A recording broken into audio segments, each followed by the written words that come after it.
มาสูงพี่น้องผมไม่ได้เอาเขากูเกาะค่ะคำก็ได้ก็ตรงแมนอยู่ขึ้นวันที่2 เดือนธันวาคมปี2026เขาขามาหกทุ่มยากันได้ข้าวยามกลางค่ำกันเนาะคำก็ได้ก็เกี่ยวด้วยลองปางตึกตั้งตาวันออกกลางเขาขามาเรียบเรียนด้วยว่าปางตึกซึ่งในมันตีเย่าไรมือไรเนี่ยเขาขามาเรียบเรียนทัดสามกับซ้อมกันด้วยกันเนาะเกี่ยวกับเลยลองปางตึกตั้งตาวันออกกลางแล้วก็อันเป็นภายลำลองแล้วก็จะเป็นอเมริกันเลยตั้งอิหร่านย้อนเปิด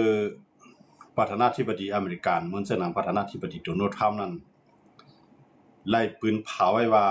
เด็กกึดตึกปันข้าวยำอิหร่านข้าวดัง10 วันเนี่ยก็กะในครั้งอันว่ากึดตึกปังตึก10 วันนั้นก็ตับซึกอเมริกันก็ตึก10ตึกอิหร่านอยู่เฮาแห้งย่อก็อิหร่านก็ไปมีแนวตั้งว่าเดี๋ยวยอมซุ่มย่อก็ยอมถอยเพราะมาด้วยเหมือนสนังปางหลายข้อมูลในอเมริกันรัฐว่าปันข้าวยามอิหร่านข้าวดัง10 วันต่อถึงวันวันไหนก็อิหร่านไปถอยเสียมกาอิหร่านยังรัฐว่าปออเมริกันใครกึดปังตึกอิหร่านยินลีตาที่กึดก้อยกาอเมริกันเดลัยปันคอมันแก่นหับห้องปันว่าวันเมื่อนาอิหร่านเตอำไลถูกญาปังตึกแทงให้อเมริกันเขาหับห้องก็ได้เพื่อมาด้วยประธานาธิบดีโดนัลด์ทรัมป์ก็รัฐว่าปังหลายข้อมูลนั้นเป็กซ้ำว่าอิหร่านถอยเสตาก็เย้าอเมริกันได้เตอำเข้าตึกเย้าให้เป็นปุนพรของภายดังตะวันออกกลางเขาเลยยุโรปเลยเอเชียให้เข้ามาภายคลน้ำมันก็ให้มาปุดเส้นตั้งของกวยอเมริกันเตอำยุ่งซ่อมเย้าอันนี้ก็โดนัลด์ทรัมป์อยากปืนเผามากเนาะบอกว่าตีปังหลายข้อมูลนั้นต่อให้อิหร่านปืดก็เย้าปืดก็เย้าอเมริกันนั้นเตรียมยุ่งซ่อมอเมริกันก็เตถอยตับซึกออกภายใน2 อาทิตย์อันนี้ก็โดนัลด์ทรัมป์ลาดไว้ครับเนาะก้อยกาวันเมื่อไหร่มีพายุประธานาธิบดีโดนัลด์ทรัมป์เมื่อไหร่ลาดเมียวหนึ่งเมื่อพุกมาลาดเทียงเมียวหนึ่งบางวันมาก็ปิ่นข้อความลาด2-3 ปอกว่าเมินเก่ามังกัมก็ลาดว่าประธานาธิบดีโดนัลด์ทรัมป์เตถอนออกนาโต้ย้อนเปิดนาโต้ในมีตั้งหฐานมีนำกัดเหมือนซื้อในหมังจีก้วยเข้ามาจอยอเมริกาย้อนนั่นแหละตั้งปังหลายข้อมูลในเกี่ยวข้องสังอเมริกันเนี่ยอเมริกันมีน้ำมันเพียงพอตากใจตื้อภัยใครได้น้ำมันก็ให้เอาแห้งซึกเอาขึ้นตึกเข้ากับปากเส้นตั้งเสร็จเลยเอาน้ำมันทั้งก้วยอเมริกันจอยปืดเส้นตั้งปันตั้งน้ำตั้งหลายก้วยกับไปมีเมืองไหลเข้ามาจอยอเมริกันย้อนนั่นแหละอเมริกันก็ตีไล่เฮ็ดตาอเมริกันก้วยเดเฮ็ดป้าตอนตาหลายเมืองเย้าอันนี้ก็ถูกโนทำก็ปืนเผาว่าค่ะเนาะก้วยกาแทงตั้งนึงก็คนเมืองอเมริกันเขานับเป็น10 ล้านก็มาในกลางเสือเลยว่าใน50ใน50เมืองของอเมริกันนั้นมีคนเมืองมาในกลางเสือกูเมืองกูละก้วยกาดูโนทำลาว่าเจิ้นมาในกลางเสือในเปลี่ยนก้นงือเปลี่ยนก้นหูนกตามหมดหันกาคันอาณากัดอเมริกันวันมื้อหน้าเนี่ยอันนั้นก็โดนัลด์ทรัมป์ก็ตีหลาปากคนเมืองตัวเก่าก็ใน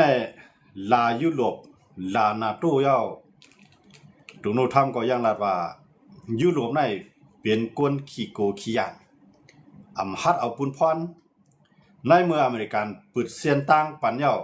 ตาเตเข้าห่มรวมปังหลายข้อมูลนั้นมีเพศสังเย้าก้อยกาต่อเทือนวันนี้ก็ยุโรปเขาไปฮัดส่งแห้งซึกเข้ามาจอยห่มรวมย้อนนั่นเลยอเมริกันในเตรียมยุ่งซ้ำปังหลายข้อมูลกันได้โดนัลด์ทรัมป์ก็ยังปืนเผาป้าแทงว่าอิหร่านนั่นพร้อมตัดได้อุบเลยเฮ็ดจอมเย้าอเมริกันเลยตั้งอิหร่านก็ตกลงกันหลายชื่อหลายรองอันนี้ก็ลัดเข้าป้าไว้โดนัลด์ทรัมป์บอกว่าโดนัลด์ทรัมป์ลัดความวันมื้อนั้นเป็นจอมจึงอเมริกันลัดความวันมื้อนั้นใน เอาหูเฮ็ดหางเอาหางเฮ็ดหู1ชั่วโมงต่อ1ชั่วโมงก็ลัดข้อความเปลี่ยนอันเดียวกันเฮ็ดให้ก้นกำผาลุงฟ้าในไหลกวางใจกว่าดังนำได้เดียวอ่ะเฮ็ดให้อุ้ยหลีดังตาวันออกกลางเขาว่ากาตาร์ในว่าจอร์แดนเนี่ยว่าที่เป็นซาอุใน UAE เนี่ยปาเลียนเนี่ยซื้อในวันกันไม่ใส่ว่ากูอเมริกันในปล่อยพาไปเขาย้อนรู้อเมริกันลาดว่าภายคลน้ำมันก็กว่าเอาห้างกุ้ยกว่าปากเส้นตั้งเอาห้างกุ้ยกว่าอุบอิหร่านเอาห้างกุ้ยอเมริกันได้เตรียมยุ่งยากเทถอนตับซึกออกภายใน2 อาทิตย์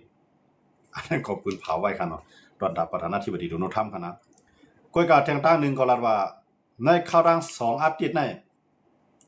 เพราะว่าอิหร่านในเฮ็ดจอมยอมถอยยอมอุปโออเมริกาในตีกวาดล่างแบบอิหร่านตีเหมือนเส้นหนังตีเหมือนเส้นหนังมือลายปากปีป่นมาตีเฮ็ดให้อิหร่านในลือสังให้อิหร่านในขึ้นถอยหลังกว่าในก็โดนัลด์ทรัมป์หลอกไว้ดังหนึ่งก็ส่งแห่งซึกมือแล้วก็แห่งซึก3แห่ง5ปากก็มืดถึงอยู่ที่เมืองซาอุดิอาระเบียครับเนาะนั่นก็ตาได้ใจแห่งซึกเสียเลยตึกมือเลยตั้งแต่วันออกกลางในมันที่มีอยู่4 เมืองอันปืนเผาว่าให้อเมริกาในต่อสู้ให้ถึงที่สุดเลยอย่าไปถอยกำในจนใน4 เมืองนั้นก็1ในซาอุเป็นพี่ใหญ่เบิ่น2มาก็ UAE 3มาก็โอมาน4มาก็กาตาร์5มาก็ปาเลียนที่มีอยู่มา5 เมืองกันเนาะในเขา5 เมืองในพร้อมตาเตจอยอเมริกันให้เฮ็ดให้อิหร่านนั้นบ่ไล่หมดเอ็นแฮงกว่าเลยมีกล้องมีเขียนเที่ยงวันตั้งหน้าในเขา4-5 เมืองในปืนเผาให้อเมริกันในสืบเข้าบังตึกกำในโดนัลด์ทรัมป์ก็ลาว่าบ่ให้อเมริกันเข้าบังตึกบ่กำในก็ตั้งตาวันออกกลางในได้เลยจ่ายกาบังตึกดังเสียงเงินจ่ายในบังตึกดังเสียงในตั้งตาวันออกกลางเลยโอ้ยหลีที่ได้เป็นก้นออกการใช้จ่ายเมื่อในโดนัลด์ทรัมป์ในย้อนเงินตั้งตาวันออกกลางเขาให้จ่ายเงินในการต่อสู้กับแท้ย้อนเบอร์อเมริกันในรับว่าเพราะว่าสุ่มจ่ายก็เฮาได้ถอยอันเฮาดีอุปกันได้ตั้งอิหร่านก็เฮาดีอุปกันกว่าก้อยกะเพราะว่าสู่ใครให้มันเฮ็ดให้อิหร่านอ่อนกว่าทางเหลือในก็สู่รถยอมจ่ายเงินปานอเมริกันก็เข้าบางตึกสู่ก็จ่ายเงินเนี่ยโดนัลด์ทรัมป์ในใจเราภายในกันเนาะให้ดังมีภัยดังตาวันออกกลางในจ่ายเงินปานอเมริกันกำในแห่งแลประธานาธิบดีโดนัลด์ทรัมป์ในมีภัยดังตาวันออกกลางในจ่ายเงินปานอเมริกันนั่นแหละย้อนเบิ่งคนในเมืองอเมริกันนั้นคันว่าปังตึกพอกำในอเมริกันนั้นไรสังเอาเงินในกว่าเสี่ยงเป็นหลายหมื่นล้านดอลลาร์ไปไรสังมาคนเมืองก็อันกระดอกมาในกลางใส่ยาก็เฮ็ดให้การน้ำมันกาคันสูงขึ้นกากินกาย่ำกากินการใช้จ่ายทั้งหลายมันสูงมาแล้วบางตึกนั้นให้โดนัลด์ทรัมป์กึดในให้กึดไว้ๆนั่นค่ะเนาะคนเมืองเขาในกลางใส่เส้นก็โดนัลด์ทรัมป์ว่าพร้อมได้กึดบางตึกอยู่ใกล้กับอิหร่านน่ะได้เฮ็ดซ่อม15คออันอเมริกันเขายืนไว้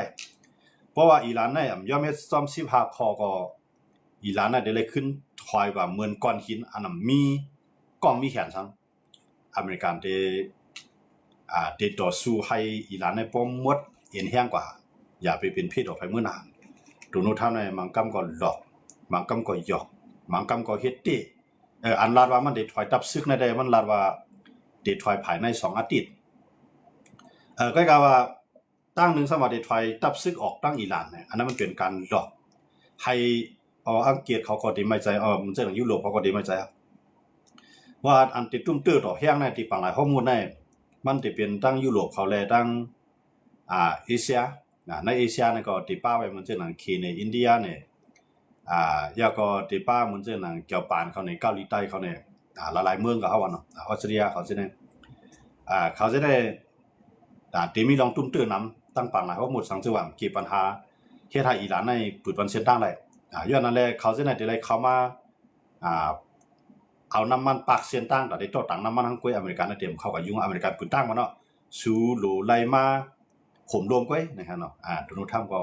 เอา เอานาทีบุญพรตั้งหลายนั่นให้ตกใส่ในเอเชียเนาะเอเชียนี่ก็มันจึงขีดได้ที่เนาะกูว่านี่ก็มันก็เรียนหลายค่ะเนาะรัสเซียก็เรียนอยู่ดีบางหลายข้อมูลเนี่ยอันไรพ่อนดีโปรแกรมนั่นจะเป็นขีดได้รัสเซียไรพ่อนดีนำเด็ดๆก็กับอเมริกันได้ย้อนเบอร์อิหร่านลาว่าน้ำมันเตาเลี้ยวไว้ก็เตรียมปันให้อเมริกันเนี่ยเอามือกว่าย้อนอะไรตรงว่าอเมริกันในบางตึกโปรแกรมในอเมริกันในบริษัทอันไรพ่อนดีในรัสเซียย้อนเบอร์อเมริกันในปืดวันเส้นตั้งกล้าขายของรัสเซียลองเกี่ยวข้องลองน้ำมันให้รัสเซียในขายบันไรกูเมืองอันนั้นก็ให้ได้รัสเซียนั้นเอาน้ำมันในเมืองตัวเก่าออกมาขายบันกดกำผาทั้งนั้นทั้งหลายก็ในเหมือนเช่นนั้นเคก็เลยขายขีปนาวุธ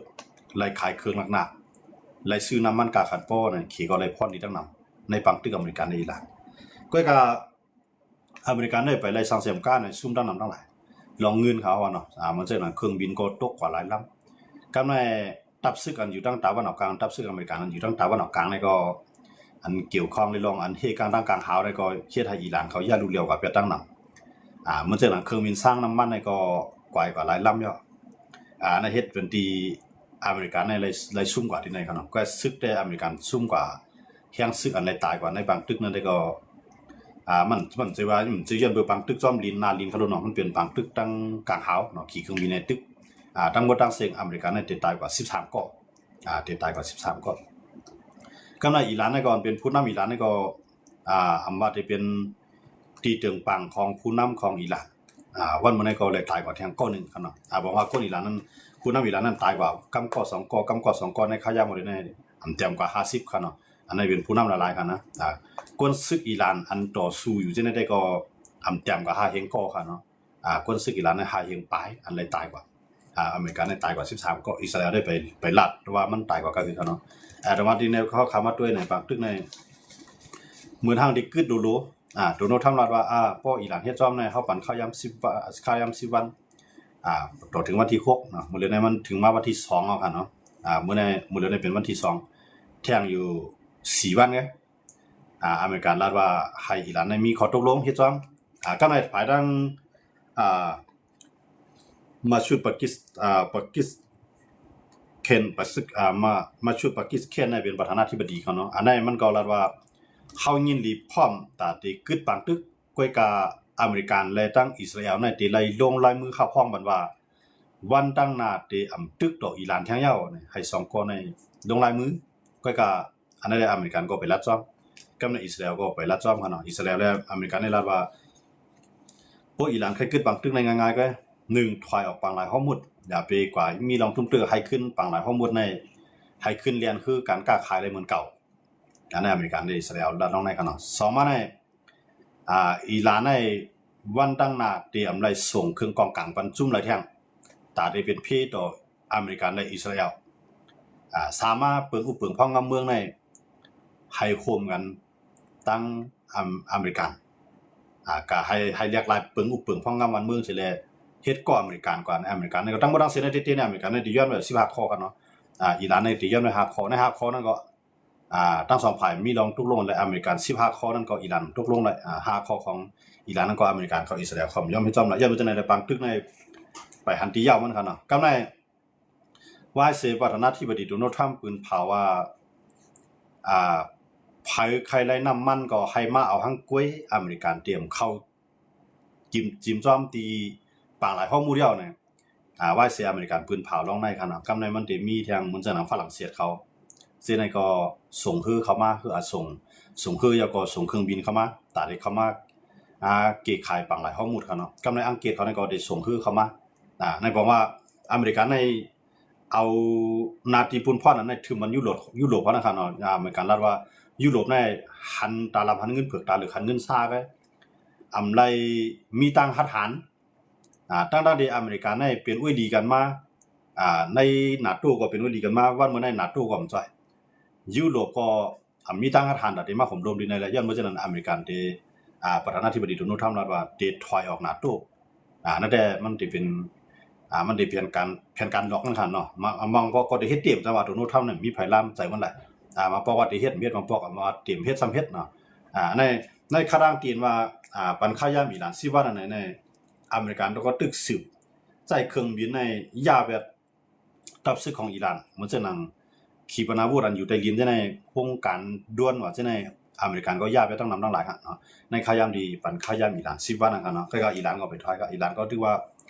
เพราะมองไปตับซึกอเมริกันขึ้นผังหลายมาอยู่พร้อมแต่เดเอาไฟจุดไฟเผาแบบอับซึกอเมริกันอย่าไปหลอดมือขึ้นสิก็ปองมากูภายในตึกใจขอความอันแข็งต่อกันที่เตว่าค่ะเนาะเมื่อเจอโดนัลด์ทรัมป์แล้วว่าในครั้ง2สัปดาห์เนาะ2อาทิตย์นั่นแหละที่เป็นอันเสียงเรื่องดีว่าอิหร่านที่เฮ็ดจอมเฮ็ดจอมพวกอิหร่านเฮ็ดจอมอันตี้อเมริกันเขาทุกอย่าง15ข้อนั่นก็อิหร่านเนี่ยเตรียมลือสังแล้วที่เมื่อเจอหนังกาปานมาคินนี่แหละที่เมื่อเจอหนังกาปานมาคินสิเลยกองไว้อยู่เว้ยมีอานาปาวาสังดังนะในก็อเมริกันนะโดนัลด์ทรัมป์เขาหลอกไว้ค่ะเนาะหลอกไว้ก็ว่ามังตีก็ป้าค่ะเนาะกำในอิสราเอลนั่นก็ตึก10มูนาตึกอิหร่านอยู่ฮาวยังคือใหญ่ค่ะเนาะเหมือนเจ้าหนังอวยดีของอิหร่านนี่ก็มือเร็วในอันคำว่าตึกต่ออิสราเอลยังนั่นมีอยู่2จุ่มหนึ่งในจุ่มฮิซบุลลอฮ์2มาในจุ่มฮูตีนี่ก็อยู่ที่ไกลๆเสียยืมมากเลยกำในอิสราเอลนี่ก็ได้ใจเครื่องบินสิเลยมังเวดจุ่มฮิซบุลลอฮ์อันอยู่ที่เมืองเยเมนกำในทางฮิซบุลลอฮ์นี่ก็อิสราเอลในใจแห่งซึกเสเข้ากับในพื้นที่ในเมืองเลบานอนค่ะเนาะอันเป็นพื้นที่กุมกำของฮิซบุลลอฮ์อันนั้นก็ใส่เครื่องบินตึกใส่รถถังใส่การตึกใส่แห่งซึกไอ้ก็เขายึดก่อตั้งนำตั้งหลายแล้วค่ะเนาะเพราะว่าฮิซบุลลอฮ์นี่ก็ลาดว่าเตรียมยอมถอยเพียรนี้นะเตรียมยอมซุ่มบันอิสราเอลเตตึกให้ถึงที่สุดทั้ง2ฝ่ายนี่ก็ตึก10ตึกอิสราเอลก็ตึก10เข้าบังตึกข้าวแห้งต่อจุ่ม2จุ่มน่ะเอามาได้เป็นฮิซบุลลอฮ์เนี่ยเอามาได้เป็นจุ่มฮูตีค่ะเนาะก็แม่บางตึกเนี่ยมันแลบเตล่ามถึงตั้งตาวันออกกลางหลายๆเมืองย่านเบอร์1ซาอุในญาอิหร่านยาแบบโฮงแก๊สโฮงน้ำมันแล้วก็โฮงน้ำกินซึ่งในก็อันเป็นซาอุในก็รัฐว่าเดี๋ยวยังซึกเข้าตึกต่ออิหร่านนั่นได้รับมาหลายปอกครับค่อยก็ว่าต่อเทื่อมันได้ก็ไปเข้าตึกนั่นก็ค่อยก็อเมริกันรัฐว่าบ่สู่กูเฮาถอยบ่สู่กูเฮาปล่อยผ้าสู่ก็จ่ายมาแล้วกะปังตึกปอกกำไนโดนทำย้อนเงินเบิ่นออกกันนะย้อนเงินเนี่ยอยู่ที่ว่าตะวันออกกลางเขาต้องเดียวปันเพื่อตะวันออกกลางเขายอมจ่ายก็อเมริกันเนี่ยติดถอยกำไรเมืองเจออันเตเลยจ่ายบันเงินอเมริกันในปังตึกปอกกำไนเนี่ยมันที่มันเจอหนังซาอุเขาอยู่อีเขากาตาร์เขาเนาะโอมานเขาปาเลนเขาคูเวตเขา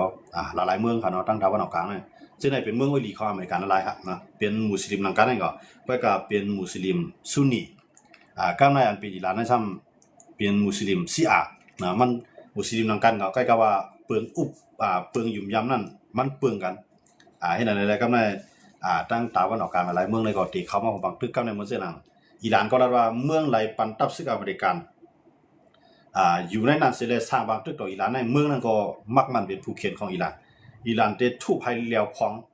ลาบคาบเป็นหน้ากองเนี่ยอิหร่านก็ปืนเผาว่าจังได๋ครับเนาะยันเบิ่นอิหร่านก็มันตัวนำมาในมันก็ไปยอมละค่ะนะมันก็ตึกแข็งได้เตียวว่านะตึกแข็งได้เตียวว่าตาได้ต่อสู้กับทางด้านนั้นน่ะกำในอเมริกันในแลบเตเฮ็ดแท้อีในอเมริกันในได้เฮ็ดคนด้วยปล่อยถอยไปด้วยว่าเขาจะได้มังกันนี่หือนะเพราะว่าความหมายของโดนัลด์ทรัมป์เขาเนาะเพราะใน2อาทิตย์นั่นแหละมันลาว่าที่เฮ็ดให้อิหร่านเนี่ยเต็มลือซังนะครับลูกเนาะอันนั้นได้เป็นโดนัลด์ทรัมป์ลาไว้ครับเนาะก็ในหางแฮนซึกเขากาวครับเนาะตั้งแต่วันออกกลางในเมืองเซอร์หลังที่ซาอุในถึงกว่า3เอง5ปากก็3เอง5ปากก็ในมือในเมืองไหนครับเนาะเมืองในมือว่าเมืองในถึงกว่าในเมืองซาอุถึงกว่าในเมืองซาอุก็ในปังตึกโปรแกรมในซาอุในเรียบเตใส่ยังซึกเสเข้ามาตื้อครับเนาะยันเบอร์อิหร่านรัฐว่าเมืองไหลปันตับซึกอเมริกันขึ้นมาตั้งก็เมืองนั้นที่ญาอิหร่านในญาดูแล้วผมว่าตั้งนานแล้วมาที่เป็นโรงไฟฟ้าโรงเฮ็ดเรียกโรงจักรนั่นน่ะมันจังว่าโรงจักรเฮ็ดเรียกเนี่ยกำในโรงเฮ็ดน้ำมันโรงเฮ็ดน้ำกินยาก็จั่นจอมยาก็โรงหรือเซาจังได๋ได้เป็นเป้าหมายปังตึกที่อิหร่านติดตึกว่าอิหร่านก็ปืนเผาจังซั่นเนาะยามบ่สั่งในอิหร่านซ้ำเตกว่ายาไปโรงหรือเซาล่ะเนี่ยโรงหรือเซาในตับซึกอิหร่านเขาละIRGC อิหร่านเขาว่ามันเป็นในตับซึกอเมริกันในซึกอเมริกันอันเป็นผู้ป้องกันซึกทั้งหลายจังได๋อ่อนกันกว่าอยู่ในห้องหรือเซาสิได้วางแผนการมันเกี่ยวข้องตับซึกอเมริกัน ย้อนนั้นเลยห้องหรือเศร้าจะไหนที่เป็นเป้าหมายในปังตึกกำในทางห้องเฮียนจันจอมห้องเฮียนจันจอมได้มันมีกวนมีปิ่งอย่างนำกัดของอิหร่านของอเมริกันเขาเข้ากับเซียนกับสวนย่อก็แผนการดัดตึกอิหร่านย่อมาจากนั้นแหละห้องเฮียนจันจอมนั่นก็เป็นเป้าหมายที่อิหร่านที่ยิ่งใส่กำในมาจากนั้นห้องน้ำกินในเตี้ยๆในว่าห้องน้ำกินนั้นมันได้เกี่ยวข้องก้นเมืองในก้นซื่อในกูก็มันหลำลองกันเนาะกำในเพราะว่าอิหร่านในที่มังไว้ห้องน้ำกินอย่าไปให้ตั้งตาว่าหนองกลางในมีน้ำกินเช่นในก็อยู่ยามว่าหลายเมืองก็ได้ห่างแหนไปกันเนาะบางเมืองก็ได้เอากับไว้ใต้ดินแน่ว่าอิหร่านในพื้นเผาไว้กันเนาะอย่าว่าที่ยาไปห้องน้ำกินในห้องน้ำกินในก็ลำลองกำในห้องเรียกเนาะห้องเฮ็ดเรียกจังได๋เกี่ยวกับโครงสร้างกูจะกูลองในพวกมีเรียกก็เปลี่ยนเฮาเนาะมันจะคิดว่ามูจังได๋มีเรียกก็เปลี่ยนย้อนมาจังได๋ห้องเรียกในก็อันเฮ็ดเรียกในกันเนาะอิหร่านที่ยาเอารูปเรียกไปตั้งเส้นจังได๋บอกว่าอันเป็นอันเป็นเมือง UAE เขามันจังหนังซาอุเขาในเขา2ก็ได้ดีอย่างนี้เปิ้นตั้งตาวันออกกลางกันเนาะยาวก็เป็นเมืองมักมีหรือเปิ้นเขา2ก็ได้ก็รัดว่าพร้อมตาได้ซัพพอร์ตพร้อมตาได้ปันแฮงอเมริกันเต็มที่มาได้เลยเป็นลองเงินลองแฮงซื้อค่าก้อยก็อย่าไปให้อเมริกันในถอยให้10เข้าบางตึกสิได้ให้ปอกกำไรเป็นปอกกำนึงสุดก้อยก็อันนั้นน่ะพวกมาด้วยตัวโน้ตทำในมันเหมือนจังหนังเป้าหมายของมันได้ก็มันก็ใครอิหร่านร่วมนั่นก็นะอเมริกันนะใครอิหร่านร่วมก้อยก็ใครอิหร่านในย่อมเขาก็ได้เหมือนจังหนังตั้งตาวันออกกลางได้เขาใครอิหร่านได้ร่วมนั่นคือเดี๋ยวพินเพศออกเขาวันมื้อน่ะบอกว่าตั้ง2ภายในเป็นอุ้ยลีกันเนาะเสตาก้อยก็ว่าการซื้อยุทธออกกันนั่นเด้ก็ในการเมืองนั้นมันก็เดี๋ยวมีตินึงอ่ะเนาะเพราะว่ามีอิหร่านแล้วในตั้งตาวันออกกลางก็เขาก็เดี๋ยวสร้างกินอเมริกันเตรียมกูอเมริกันแล้วก็ตีกว่าเฮ็ดก็ขี้นี่รัสเซียเนี่ยเหมือนจังหนังซาอุเนี่ยมันยามเฮ็ดเอาเขาเนาะยามเฮ็ดยามเอาจังเบอร์ตั้งตาวันออกกลางเนี่ยเพราะว่าซาอุ UAE อิหร่านเขาเป็นอุ้ยลีกันในเฮ็ดก่อนเนี่ยตั้งตาวันออกกลางเนี่ยมีไผฮัดมามีแพทย์มายุ่งอ่ะยาก็เตรียมเป็นเครื่องมือผ่านไรขี่ในรัสเซียเนี่ยเขามาอยู่วงกลางมั้งมาเฮ็ดมาอุปโภซาอุให้เฮ็ดก็อิหร่านมาอุปอิหร่านเฮ็ดก็ซาอุในเป็นขี่วางแผนหาเนาะเหมือนตั้งนะครับเนาะก็ไว้หลังมาในอเมริกาเนาะก็ซ้ำมีแผนของเขาทั้งมิ้วนึงครับเนาะก็ในว่ามันเป็นจังได๋มาเนี่ยแถมที่ขี่ในรัสเซียเนี่ยที่จำใจมันจังหนังขี่ในรัสเซียเนี่ยที่จำใจตั้งซาอุเขาอยู่อีกเขาในมัน1ห่างกันก็ยันบ่หาในกำในอิหร่านในมันอยู่ใส่ในเมืองซาอุอยู่ใส่ในเมืองอยู่อีดีๆกำในขี่เขารัสเซียนะเขาเป็นก้นก็ปันข่าวเนาะมันเส้นหนังล็อกเป้ามันปานนั้นครับเนาะจีนนี่เป้าหมายเฮ็ดนั่นเลยซาอุเขาอยู่อีเขาตั้งขี่เขาตั้งรัสเซียเขาเนี่ยห่างกันมากขึ้นก็เฮ็ดให้ซาอุเลยอยู่อีได้ตั้งอเมริกันเขาเนี่ยจำใจกันตื้อแห้งหรือเก่าเนาะจังว่าเขาจะในก็ใครให้อเมริกันยอมจริงมากก็ยอมอเมริกันอย่าไปถอยว่าได้ใจแห้งเงินตานหือว่าได้ใจแห้งซึกเขาจ่อยตีพร้อมตัดได้จอยอเมริกันเต็มที่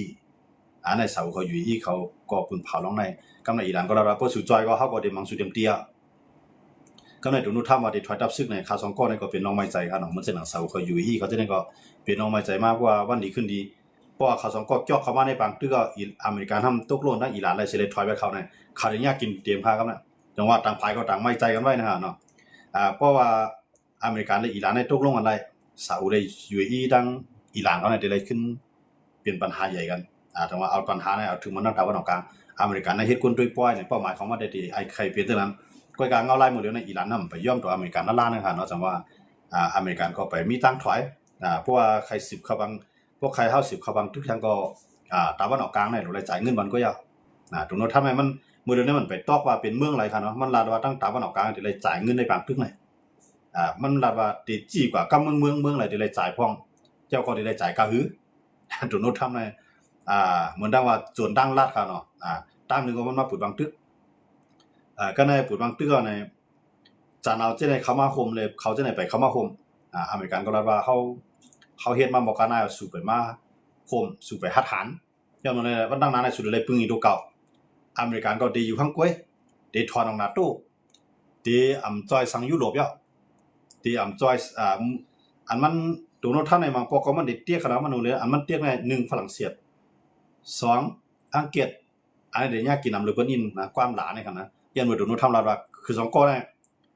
เฮาเป็นอุ้ยลีกันในบางตึกปานสิปานมาอย่างเลยปอกกำในสุ่มมาโฮมซื้อซ้ำเอาเงาไล่ดีเลย เอาตัวรอดก็ทั้งสองเมืองนะครับเนาะทั้งอเมริกันเลยทั้งอเมริกันจะอังกฤษและฝรั่งเศสเนาะทั้งตะวันทั้งยุโรปในข่าวสองคนในที่เป็นปีใหญ่เบิ้ลครับเนาะก็ในตั้งตะวันออกกลางในซ้ำที่เป็นซาอุและ UAE เนี่ยเป็นปีใหญ่เบิ้ลแต่ว่าโดนัลด์ทรัมป์นะครับ